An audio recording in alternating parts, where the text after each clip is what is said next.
Apaita press yanyora pa scandal yako ikanyora zvinhu zviri negative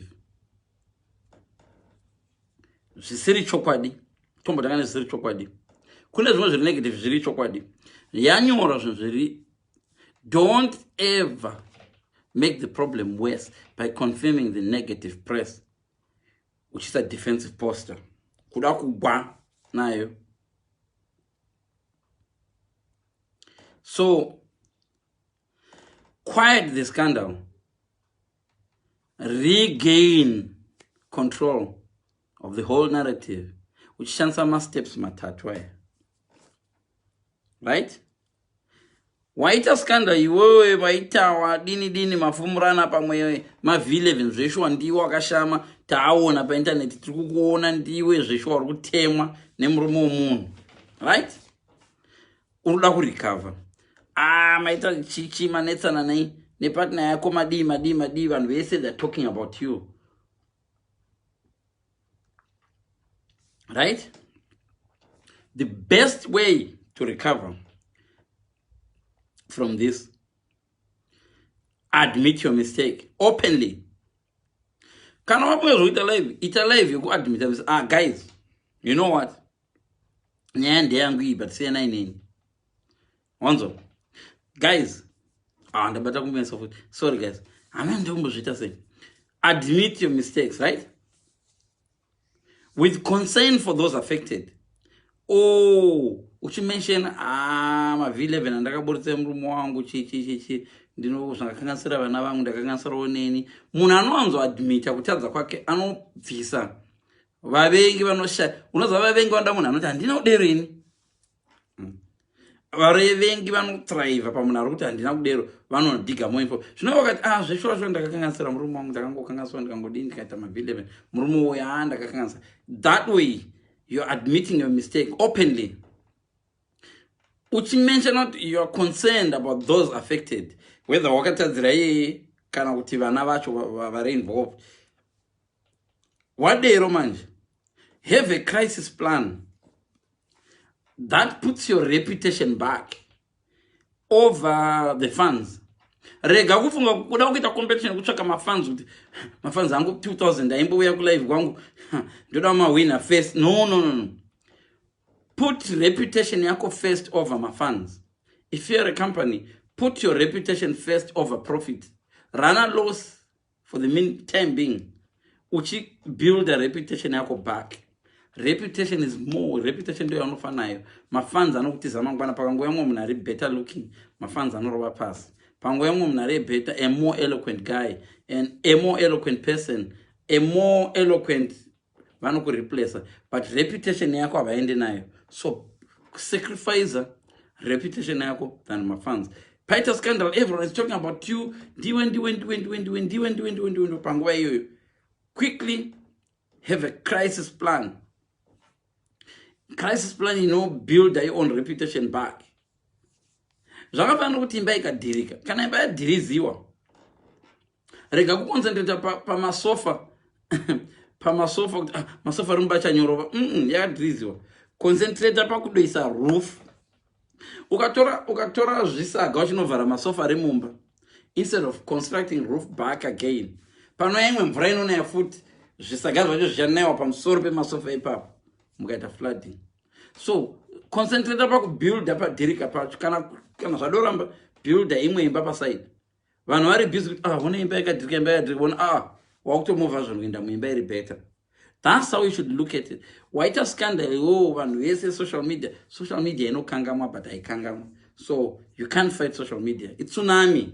Kana yauya tsunami kutongomirira ingoita countdown. Tsunami haigari forever but inogona kutora longer. Regai chitongoerera mvura iende kugungwa. Zvaenda nazvo. Iwe consider rebuilding neku avoid another tsunami, which may mean kutotama chaiko. Kutama kubva pamusha unogara iwo. Because tsunami kadarika nepo ichadzoka futi rimwe gore. Maybe kwazukuru vako kana kuti iwo chiri mpenyu. So have a crisis plan that puts your reputation over profit. Puts your reputation first before my fans. My fans are loser. Right? Keep listening to social media. Kana waita crisis rega kuuya kuzoita malive but gara uri painternet uchiverenga wakawanda. So listen to social media coverage. Respond appropriately panonida kurespondewa pasi pamwe rega zvako pakadero. Remember, you can only stand your ground kana paine ground racho. Don't try to stand ground pasina ground. You can only stand ground where you can find ground to stand on. When I understand your ground, unonyora futi. Unogonyora kakawanda. So, gara pa internet uchiverenga zviri kutogwa navanhu usingarespondi, usingaratidze vanhu kuti uri kuresponda to that. Because zvimwe zvinhu zvinoiswa pa internet kukudena. Liona neta yake imwe live achikudena nemaune kuti anenge afuranga kuti munhu ndirambo chituka nezvachakaita izvi. Orega ndichidene. Onyora something kuti wogoti munandinyora munandiziya. You've bought into that. So what you need to do is to make sure that you read zviri pa social kuitira kuti ugare uchiziya kuti muri papi pa level. Tsunami ya papi. There's no harm in kudongora kuti tsunami yandakasiya ichitora zvinhu panze ichiriko wombodzoka mako without going ukaenda panze unoona tsunami iriko kuchinayo inoyeka kutora imwe tsunami number 2. So usaenda panze, dongorera, read social media vari kuti kudii nhasi vari kuti kudii nezuro vainditi ndakadaidai nemurume wangu nezuro vaiti read asi usabuda panze dongorera uchingoona kuti tsunami iri kudii social media iri kuti kudii uchiinda pamainternet uchidi zvanyogwa YouTube there's no harm in doing that. It keeps you updated, but usabuda newe netsoka kunoona pane tsunami iyo tsunami inoti uyo munhu hande naye boom. So yes, so admit your mistake the right way is very important. Ndo yandanga point number 1. Bvuma kuti waita mistake. Ukaona munhu anokupenalize for doing a mistake, haasi munhu because munhu wese anoita ma mistakes. Ukabvuma mistake yako munhu anotanga kuzvianalyze but this could be me tomorrow. Ndogona ndosezve tomorrow. So that way waratidza vari kukubhula uri kuvaratidza nemunyati kuti nemu hamusi perfect but usingavabudzi direct. Admit even pamupanoona kuti hausiwo ungori wrong ukaita sengori wrong unobva taona 2 or 3 no you were not wrong wawana vanhu vari kukudefend. You know what I mean? Don't always defend yourself kana right. Apologize. Ndakakanganisa hangu kuuya painternet vanhu kuno vanhu no internet haisiyo iri wrong, we support you. Rega kuda kutsaritana kuti ndichabva painternet vanotoda kuti wabve varipo vanotoda kuti ubve hundreds of them. Vantoda kuti ubve vatore chikundla chako chaona chochocho. So ukati ndichabva painternet ndizvo vanotodazvo. Ukanetsana navanhu maraini ndichabva pamusha pano iwo pamba pako pane mimengo pane magwavha vanhu vemuraini vanototi ngabve tigodla magwavha mahara. Even ukati ndosienda tema magwavha angu ndoenda vanototi yes zvaine -1 problem. So apologize zvine technique uchicheka kuti maapology ako ari kushoti. Are you willing to change? And kana kuti you will change, mistake yaunozoita kusachinja vanhu vakaita senge vakangamwa scandal yako wodzokoita same thing. You can't do same thing which expect a different result. Ndo pamunozorasika ipapo. Kana watobudza kuti I'm likely to change, wochangewo zvemashuwa. Right? So that will show that you've made an honest mistake and you're seeking to repair. And on. To reinforce trust yevanhu. Scandal is your problem. The root cause is scandal. Maitikiro yakaita. Scandal inongoro munzwa wazongwa ngori mundove. Problem haisi ndove. Nzwa yawe yakaita tsvina pamunzwa uri pasi. Munhu akazotsika ndove achifungwa kuti indove anobva atsika akabayiwa nemunzwa. Saka musablema nzou kuti hewe nzou wakadya minzwa. No, sometimes nzou haina kutombodya munzwa. Yangoitira tsvina pane munzwa. Munhu akatsika ndove yenzou achingwa kuti inzwa inobva atsika munzwa. Akutuka. Saka uziya kuti munzwa wawe uri mundove here kana ndove chavinga chimwe chii apa. So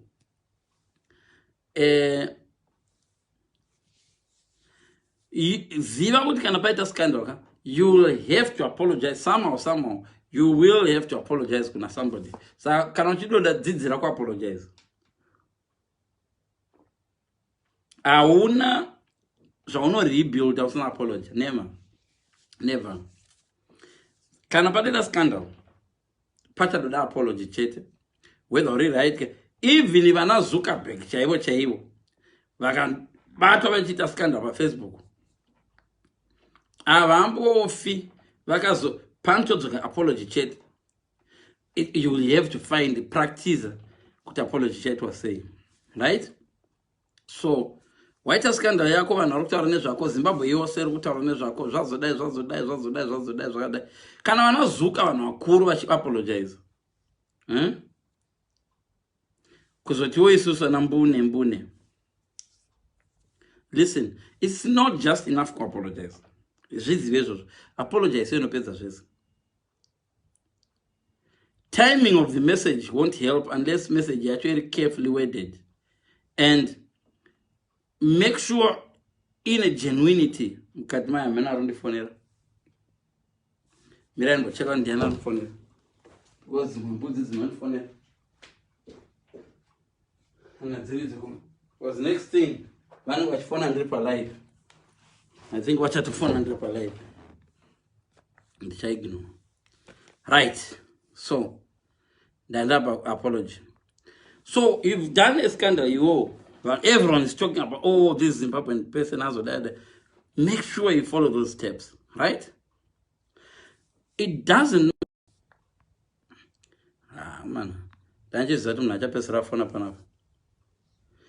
It doesn't matter because this scandal has already happened. You are the talk of the town.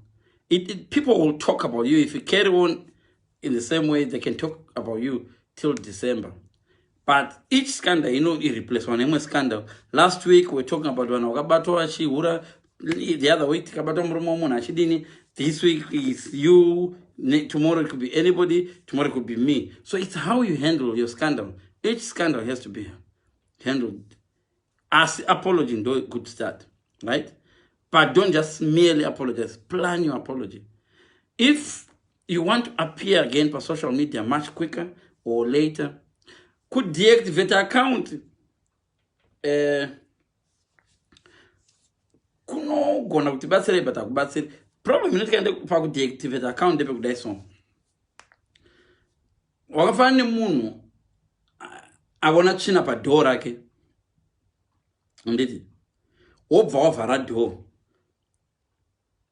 Obva wavhara door anchabudi. Deactivating your account kuzvivharira, wazvivharira mumba. Kana kuti anchadzoki pamba pangu ane tsvina yoenda kubviswa na somebody. So deactivating account inogona kuve advantage, but indiona senge ine disadvantages. Gara account yako iri on. Rega vanonyora nonsense vanyora pamawall pako. That way you know who is on your side. You don't have to say anything, but keep your account on. Vanachinyora pamawall, are you okay?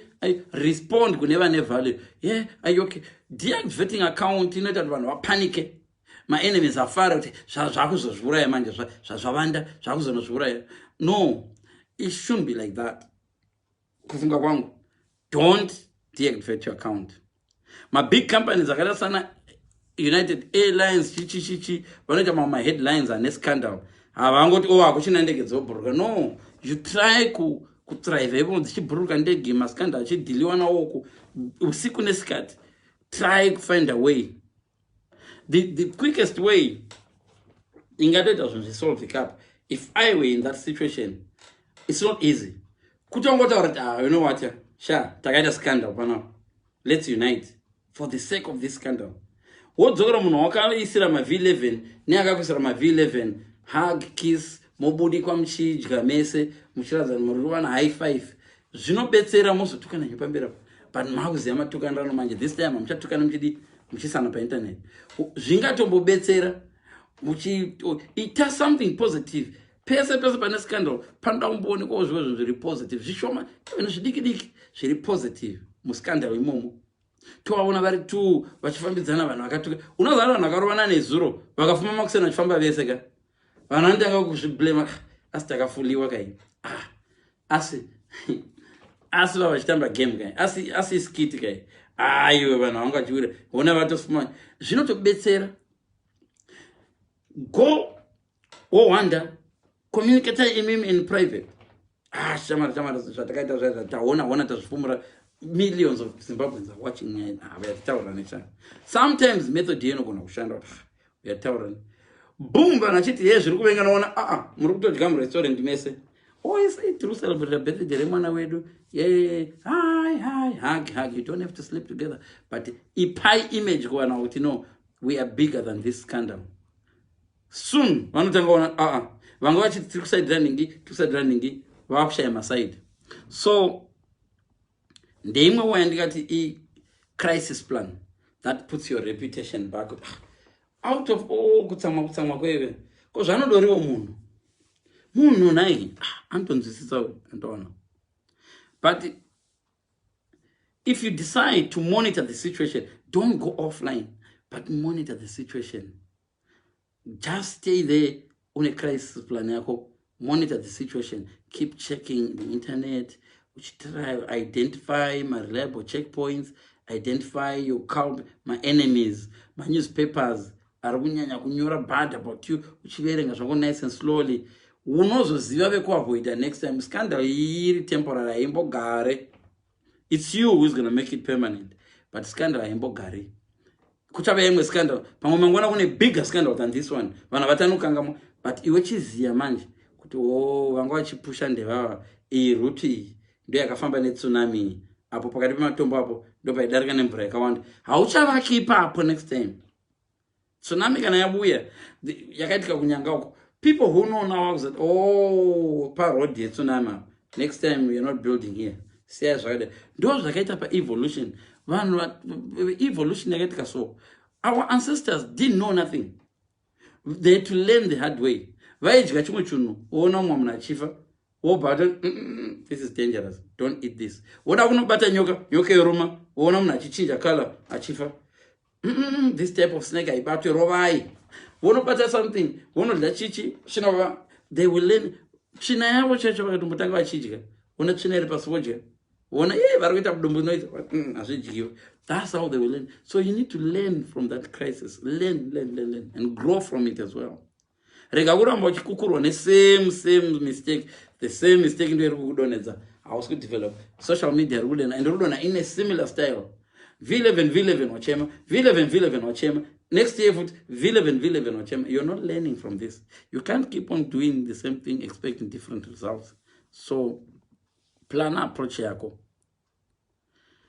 This incident, it tore as a calming way.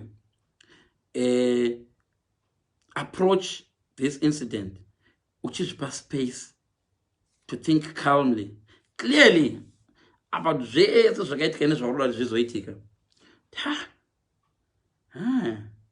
munhu wese anotoskanda anotoziva kuti but pandakaraskande papapa deni ndakanga ndisina kudai paya deni ndakanga ndisina kudai and learn from it. Rega ukangana uchazuro nehope vamwe vanhu anokanga vati vagara nezuro takazodai nokungoti varara nhasi ukangana back to square one. So be very careful, right? The reason that it's very important to listen to social media coverage when you have a scandal. Don't deactivate your account. Listen to what people are saying. Go to my website, ghost account if possible. Listen to media coverage. Sometimes you can actually contribute in a ghost account. No, but I think because wasi account you will see your real friends. Oh, kuna vamwe vanhu unofunga kuti maenemies ako vanotokumiririra iwe usingazivi mufesi uyu ndaimuvenga unoziva ndatovenga mufesi uyu zvaari kutondimirira. Your real friends stand by you padisaster. Vanhu chacho vaunoda vanhu vokuti ukaenda padisaster they will stand by you. Idzi shamwari dzekuti dzinongokuda une mari dzisiyana nadzo idzi. Go uchimonita uchinzwa zviri kutaura vanhu, get ideas. Pane rimwe rechiti deni akangodai kuna umwe munhu anongokomenda mbichana so but achikupa imwe idea unoziva denda ndiri musikana uyu denda akangodai unoziva denda ndiri nefamily denda akangodai maideas iyoyo amwe ari good. You don't have to listen to all of them but amwe achona unobva waona twa chimwe chinokuza uyu akutoda chechi uyu akutoda chechi chechi ngaripeya. Kuna vamwe vanhu vakaita mascandal vangoenda kuchechi the next week vanhu vese vakada vaforgive. Akunamata vanhu wei munoenda vega kugena boom, scandal yato disappear. Ungoenda kuchechi. Kungoonekwa kabata Bible chato chinda kuchechi. Zvakasolva mascandal. Companies chacha, makaita disasters. Angosota lifestyle ungoita a little change. Small changes nakani basa rese. Pane vachiti manje azoparara munhu yakufa. Vokuona uchitamba nemwana wako kupark, film, don't come off social media. Torwa uchitamba nevana vako, uchitamba chimwana chako uchitamba hala. But ndiye munhu aichema nezuro. Ndiye munhu vashowe zvavasingafungire. Kuhaibaneta kunoita kuti vaconfirme zvavari kufunga kuti kuzozviuraya manje vurawa nestress uyu stress yazombata uya azocollapse manje. And that's what most of the people are interested in, kukuona vachicollapse. So even vana Adidas chacho makampani mahombe vamboita mistake kuti congratulations, you've survived the Boston Marathon. Yewe apa papaita terrorist attack. Unozati scandal yakadero so vanhu vakazotanga kuti Adidas kuti Coca-Cola chacha uchadvertise Adidas, so inogona kuluza ma-adverts as if you don't handle that. So instead of defending themselves, headline yavakanga ita misunderstand a scandal. Vakangoiquietena scandal yeyo zvokuti vanhu vazhinji vanotomboona kuti because kana usina kungwara social media inoita run amok, inonzi run amok. You need to watch what social media is doing, and painenge ichida kuchema uchiuya uchiita correct narrative, but isiri defensive. Nokuti kune rimwe rinonyora rakacheyamisa rakadai so richicheyamisa nyaya so zvokuti paunozosarawo zvono zveunblocka uchibva painternet unoona kwakanyogwa imwe scandal last week yakaconvinsa vanhu 50,000 iwonga uchinga kuti une vanhu. So usabva painternet, that's me, hangu ina handingabvi. So kana pane vanoda kunzi sorry, vanoda kudzorerawo kana iri scandal yebusiness kuti vakomana makeke andakakuitira yanga akavora, but vanoda kundivaitire mamwe mahara, uyai ndikuitire mahara. That was there's kune side rake right now. But the best advice ndakudza ndeyekuti lean on your credibility. Lean on your credibility iwewe manje. When a scandal happens, be yourself. Pakata scandal mira the only two major options when you're accused of doing something wrong.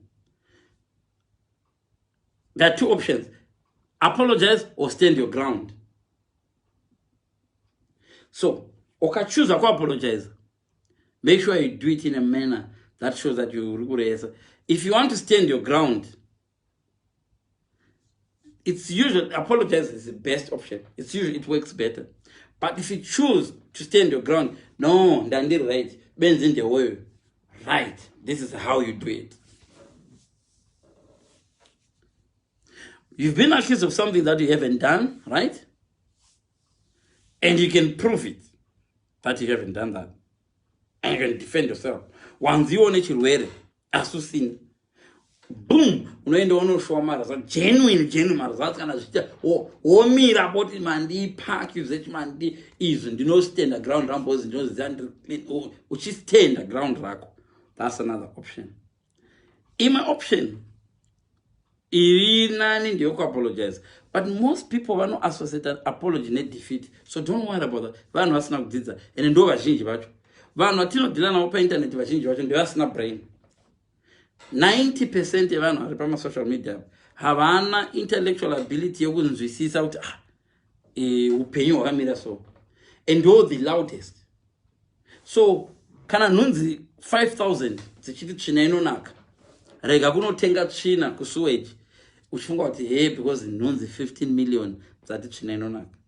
It's quite possible to have 10 billion flies that say, poo is nicer than a cake. If you put a cake here and put poo there, 10 billion flies will go per poo leaving the cake. Don't go with the majority. Stand your ground. Right, guys? Paita scandal. Don't the fidzo. This and this. Ndiye kwenyeyo. vanoti zvakadei this is me ndozvandiri I stand nezvandiri kukudza izvi whether 10 billion Zimbabweans vati 10 million Zimbabweans vati this stand your ground but try to dampen a scandal. It's a very very important to show that you want to dampen the kuti soften scandal yako because scandal iripo. People are not just reacting, the scandal is there and it will be there for a long time. Some in the scandal will stay forever, right? So if someone is suing you, use kukusoko barukwita because you know you're gonna win anyway. Thank you so much for suing me. I'm gonna prove to you that I'm genuine. And patino zobuda ku munakakuendesa court. Akakuendesa court iwo which is actually right. Take that as an opportunity to flourish. Fire for fire. Munakakuti bomb pa social media. Iwe mu bombe no chokwadi and then with confidence that this is my opportunity to show about side wrong the really one mistake. So sometimes imwe mepo inowe kutokubasira to prove that you're strong. I won't push your name but this. So be very it's a very tricky situation, but you can use those skills.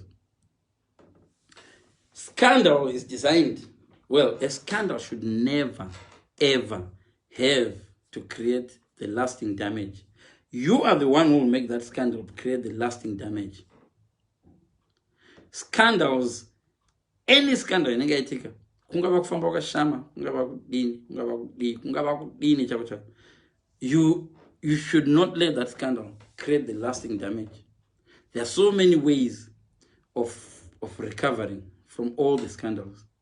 Kana ungazotomboita charity work, kana ungazotomboenda kugokwe kunopa vanhu vanotamba kana zvishavane kumusha kwangu kunopa vana nherera pascandal ipapo buda pascandal kuti guys because of the mistake yandakaita iyi ndoda kuratidza that there is more to life than just mistakes zvandakaita izvi ndakutumira mari kuzvishavane pekuti kuvanhu vandisina kukama navo kana muda ndisekei pano pasocial media ndisekei I'm rebuilding my life vabudze vanhu I'm rebuilding my life makandiseka yes I'm rebuilding my life kana kune nherera ndipewo mazita evana echikoro ndiribhadhara unobva kuti just one moment yekuti waita some good charitable work wabhadharira vana vari kumaruzeva nherera chikoro vana vaya vanobuda vachifara vapiwa chikafu nemunhu no because uya munhu wescandal ndiye munhu wescandal uye kuzvari munhu musvini wani imimi musina scandal vazhinji vacho vasina scandal havana kana sendera vari kumbopa vanhu vanotambura watovaparadza iwe waita the good thing waenda waita zvinhu zvakanaka. That's the way you can actually show vanhu kuti ndiri munhu because kana waita scandal unoziva kuti panobatwa mukadzi wemunhu achihura mahure mazhinji ndo anotopublisha nyaya vari tohura nevamwe vanhu ndo vanenge vachida kupressa vane scandal dziri worse than iwewe ndo vanenge vachida hey rabatwa vachikupisa vanenge vada kupisira musaka ndo inonzi projection. They do that to make them feel better. Vanhu vazhinji vanokupressurize vanokupa pressure pamascandal vane worse ukaenda ukastarta life yavantori worse vamwe vacho they are feeling better ndachimwa ndindega vanokupisira musaka to make them feel better. Saka zvizezvi vanhu vasina zvavo basa nescandal vazhinji vacho vane good life vanongo they just go past it. Ukaona munhu anoita dwell on your scandal life yake iri worse than yours or probably same zviri pasame proximity zviri kufambidzana. So try zvimasteps zvandakuudza izvizvi zvandangofungawo nhasi. Yes, better scandal. It's up to you iwewe wenyakuita scandal. It's up to you iwewe kuti ucharecover sei. How are you going to choose to recover from that scandal? Zvese zviri mumaoko ako. Don't dwell on it. Don't quit social media. Iri boo vanhu vashe. Kana pana achabatsirika anobatsirikawo nezvandikutaura izvo zvinezvi. But scandal dzinouya dzichienda. Tsunami dzinouya dzichienda. But a clever leader pakaita tsunami vanoita anonzi ma-anti-tsunami uyu kuno kunyika toona achibuilda ma-walls nema-walls vachisa masaga kuti flooding kana yozouya zvisaflooda. ndozvanofanira kuita mulife mako, because dzimwe tsunami, dzimwe scandals dzinouya after the other, imwe neimwe after the other, and don't show people your weakness. Ukadzidzisa vanhu kuti zvaunoita unochema, havakuregi kusvika uchema, ende vacharamba vachikuita izvozvo kusvika uchema. Ukadzidzisa vanhu kuti every time zvinhu kana zvisina kunaka unouya painternet kuzochema, ukagara 6 months usina kuchema, vachakutsvakira zvinhu zvokukudena kuti uzochema, because vanhu vazhinji vanofanira kukuona uchichema. Imbobuda so pascandal wakazvimba kumeso so nehasha uchiti I'm angry with myself. Ukaita self blame. Listen, kuchikoro kuya ndakapiwa nickname hobo. Pandakaziya kuti kana uchida nickname usingaide nickname, this is what to do. Ukapiwa nickname yausingade, don't ever make a mistake yokurova munhu akushedza nezita iroro. That's the worst mistake to do. Ukapiwa nickname nemunhu, if someone is calling you names, tanga kurifarira zita racho. Chifidzo, but yes, I'm Chifidzo. Yeah. Usually vanotsvaka rimwe zita, unoona vatochinja zita. Raunoda racho vakakudana neraunoda. Usava sure kuti unorida. Tsamwa. Why are you calling me that? I don't like that name. Boom! Wavashandisa. So what you need to do kana uri paskanda ndo panofanirwa kushowa the hip. Kana uchida, guys, mira ndikudze. Pauri paskanda ndo panofanirwa kushowa a brave face. Unochema uri mabedroom, wodzowaisa makeup, woshowa brave face pa internet. Unochema uri bedroom. Like I said yesterday, social media hapana hama yako apa. Hama dzako chadziya dzadziwe ku social media. Hama dzako dzinouya kumba kwako kuzokukudza. Tiri kunzwa kuti warova nimhere kuside. Social media hadzisi hama dzako. Munhu anouya pa internet apa kurodza kuti ari kure newe, even pahati ari kure newe. Hama dzako chadziya dzinoziva address yako. Dzinofona pa landline. Baby, are you okay? Why are you crying online? Why? Takuona uchichema. Ava vanouya pa internet ava vanongozvi masanderere egungwa. Chikepe chikaona chikasundiwa so chichisundiwa nemasandere chivonga kuti these are my friends. Masanderere achienda achidaida these are my friends. Suddenly mhepo yakuenda masanderere yakutanga kuti chikepe chindipusha kabhezi ndakusvika. Iyo masanderere akuenda opposite direction. Chikepe chakudzokera kwachapo. So treat vanhu social media senge masanderere egungwa. These people vanongoenda neweather. Wena ufanda upambana imwe njengotekwani. Kondo inoenda kunobva mhepo. Sometimes yotoshanda kutoenda kunobva mhepo. Sekondo opposite mhepo. Because ukaenda nemhepo ka ukarely so much nemhepo. Paripo pamupata tiri kumusha. Tichidzidzira kuchovha bhasikoro. Panenge pari pamatero so. Wafunga ndiri kuchovha. Ndakapenga. Parozoda kunokwira makata so. Ndopanozona twaba masi Mwari nai makandiwa asi Mwari panoda effort. So dzimwe nguva ukaenda nekunoenda mhepo unogona kufloka uchifunga kuti vanhu vaneni. Paunoita scandal ndopaunoona kuti okay, vangu ndevapi chaivo. Some people vakaita famous nokuda kwescandal. Bad publicity. Hakuna chinonzi bad publicity. Bad publicity yakaita vamwe vanhu famous. Kune vamwe vanhu vakaita famous nokuabuse chaiko vakapedzisira tu angoita scandal pa internet kuti ndinyengeiwo vanhu vakamubomba tomorrow morning akapiwa contract suddenly ava celebrity. Umwe munhu akaitwa famous nemunhu aimubhula. Methuselah, my song here, someone was trying to bully me. Someone picked that song trying to laugh at me and I don't blame them. That song is funny and it's funny and stupid, but it's got a message. So this somebody tried to make my song. He tried to belittle me in a song, yeah. Boom, 2, 3, 4, 5, boom, Chipfizo, hoyo Pfizo, ndanda kusainiso autograph. Pfizo sign up and walk emba Methuselah. Never way. Methuselah ndakaimba 20 years ago mukaignore. Kuya nasi way. But andauramba usaina, ndandangosaina autograph. Chisvika pama airport, ndombirotorwa picture no bandri pabasa. Pfizo, chichi. Boom, munangaida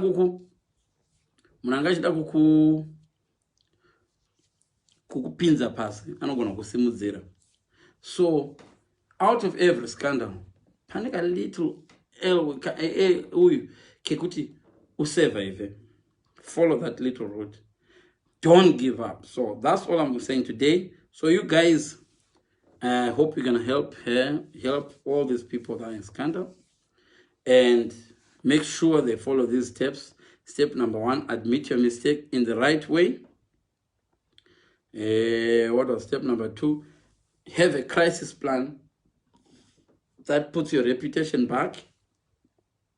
Number 3, listen to the social media coverage. Follow the social media coverage. You don't have to comment on it. Follow that media coverage. Just follow. Hear what people are saying. Hear what people say. There's a point where people might even forgive you on social media and you don't even know that they've forgiven you. They're like, someone. That's where you should come and join them and say, thank you guys for supporting me. Thank you guys for supporting me. Boom, career Buddha. So follow social media. Because ndo kwa zvakaitikira. Kana kwa zvakaitira iko garako. And lean on your credibility. Stick to what you know is best. Don't even don't seek approval, Evan. Social media or these newspapers, if you're a celebrity, sometimes they can push you into a relationship that suits them. They know that if you go out with that person, they'll have more stories to write. And they'll be pushing you towards that person. Oh, so-and-so is going to fall in love with this guy. He's going to make it better. They know that 2 scandals together, it's got more scandal and more things to write. So don't follow social media. Some people drive you. Do things for yourself. Don't get married for your parents. Don't get married to please your family. Because you have to get married to please yourself. Don't get into a relationship to please your friends. Go into a relationship because you want to be in that relationship. And if it's a scandal, deal with it the way you know it's going to make you feel better. Not the way that your relatives will feel better. No. Don't apologize where you think you're right. No. You only apologize when you know that it's your fault.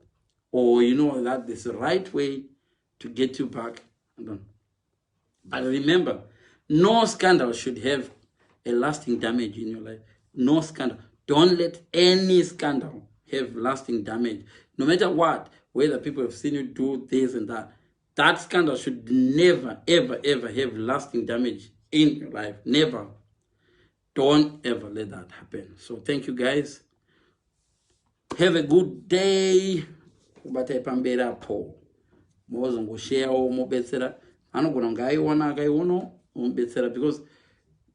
tell you that it's not the end of the world. What you did, it's not the end of the world. But it can be if you let it be. So people, be positive, be careful, and just remember social media is just social media.